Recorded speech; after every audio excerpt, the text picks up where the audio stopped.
see your work going within that context? This comes back to death, divorce, and donation.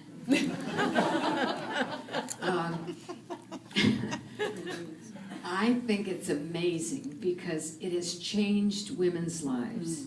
Absolutely changed women's lives. I mean, we know that for a fact.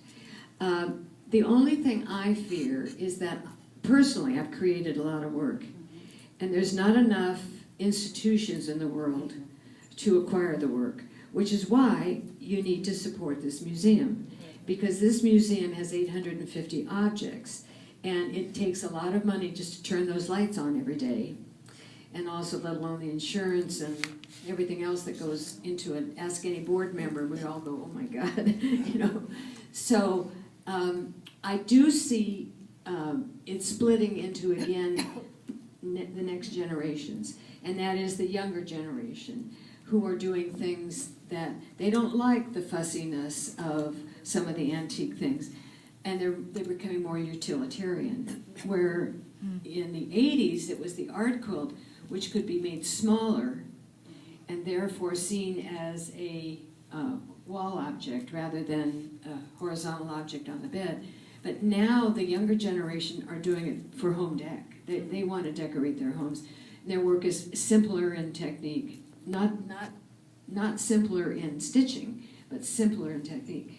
So the question is, what's going to happen to all this? Well, I've told my kids, either you open the door and you invite everybody in the world to come in and take whatever they want, or you have a big bonfire and you burn everything.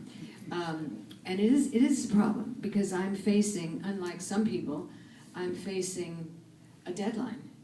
I mean, statistics are not on my side, although I'm hoping to go to 92, although they just gave me my driver's license for 5 more years. So anyway, so I really don't know. I've approached this question for years about what do you do with the work you have accumulated and acquired.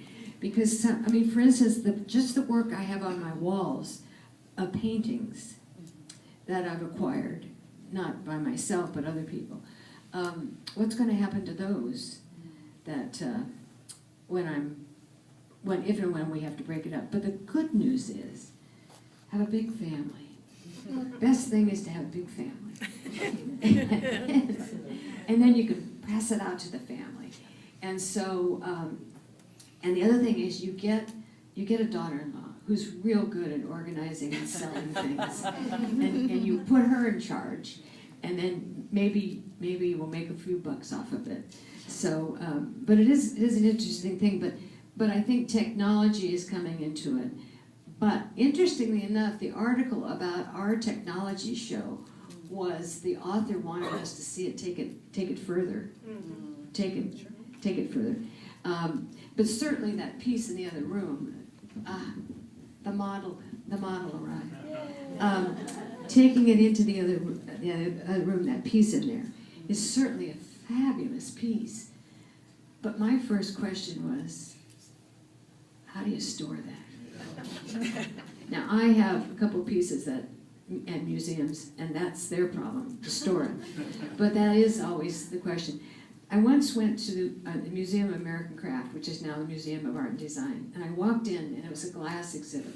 And I walked in, and I had quilts in the same gallery, big gallery, painted black. I walked in, there's nothing in there except this, on the diagonal, this boat made out of glass that looked like it was going to Valhalla. It had bones in it. It was on a steel structure. It took up the whole room.